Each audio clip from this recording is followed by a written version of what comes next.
থোর ভাজি তো অনেকেই খাইছেন, কিন্তু আজকে আমি কেমনে ভাজি আপনারা দেখবেন। এই যে বাচ্চা নিছি কেমন করে দেখলেন, এই যে ময়লাগুলো সব ফেলে দিছি আর থোরগুলো আলাদা করে নিছি। আমার বাছা শেষ, এখন আমি এই মধ্যের গুলো ঝুরি করে কেটে নিব। তা আপনারা অনেকেই তো থোর ভাজা খাইছেন, আমি কেমনে ভাজি এটা আজকে আপনারা দেখবেন। আমার প্রসেসিং এ ভাজলে আপনারা থোর ভাজায় অনেক মজা পাবেন। দেখতে থাকুন কেমন করে কাটে নিই আর কেমনে রান্না করি। এই থোরের অনেক গুণাগুণ আছে, সেগুলো কথা আপনাদের বলবো।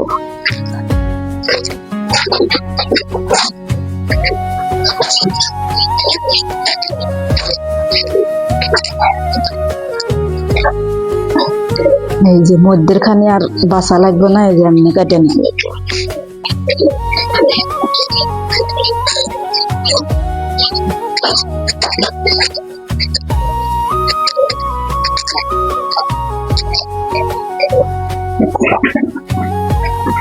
চুলায় পানি দিয়ে নিচ্ছি, এই যে অল্প একটু হলুদ দিলাম।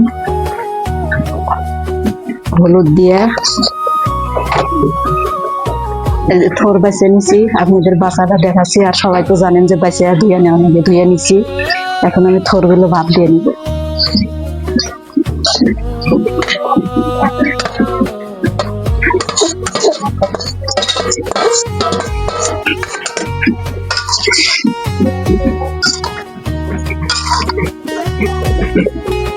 হলুদ দিয়ে ভাপ দিয়ে নিয়ে তারপরে ভাজবো, এটাকে দিলাম।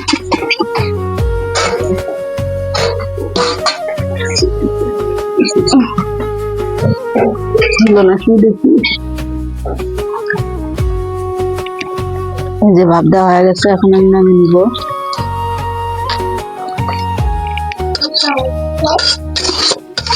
নামিয়ে নিয়ে পানি গুলো ঝরিয়ে নিব, নিয়ে তারপরে লবণ মরিচ দিয়ে তেলা নিব।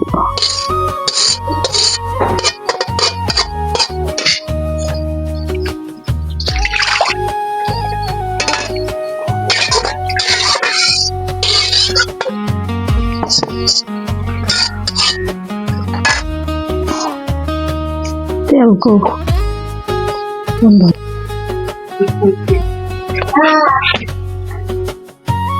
তেল দিয়ে নিলাম, কড়াইটা গরম হয়ে গেছে।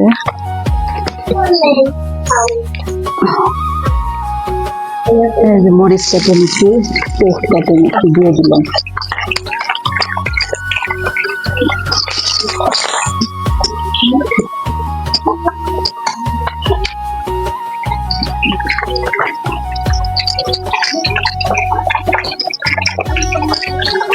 তেজপাতা দিয়ে দিলাম।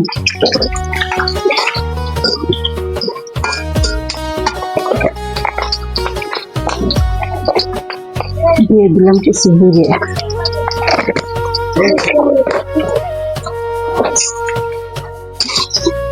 এখন এগুলো লাল লাল করে ভেজে নিব, ভেজে নিয়ে তারপরে থোরগুলো দিয়ে নিব।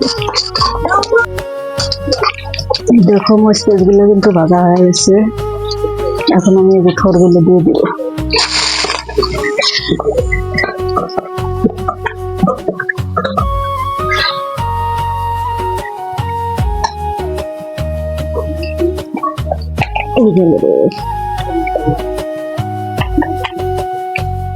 লবণ দিয়ে নিলাম।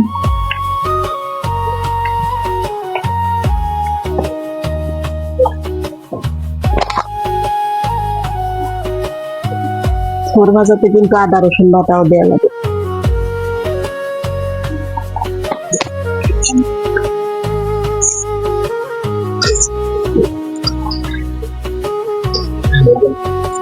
এখন আমি ভেজে নিয়ে ভাজার শেষে দেখাবো। বন্ধুরা দেখো ভাজাটা কিন্তু হয়ে গেছে, অনেক সুন্দর হয়েছে ভাজা। তোমাদের বলছিলাম যে থোর ভাজার অনেক গুণাগুণ আছে, থোর ভাজার অনেক ভিটামিন আছে, আয়রন ভিটামিন থোর ভাজিতে আছে। তোমরা শহরের মানুষ তো থোর পাও না, কিনেও পাওয়া যায় অনেক জায়গায়। অবশ্যই থোর কিনে না, ভাজা খাবে।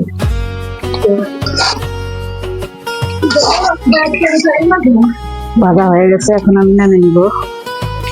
তো যাই হোক, কেমন লাগলো আমাদের থোর ভাজার রেসিপি আজকে অবশ্যই আপনারা কমেন্টে জানাবেন। আর সোহেল ম্যাক্স টিভি 1 চ্যানেলে যদি আজকে নতুন হয়ে থাকেন তাহলে অবশ্যই চ্যানেলটা সাবস্ক্রাইব করে দিয়ে অল বেল আইকনটি প্রেস করে দিবেন।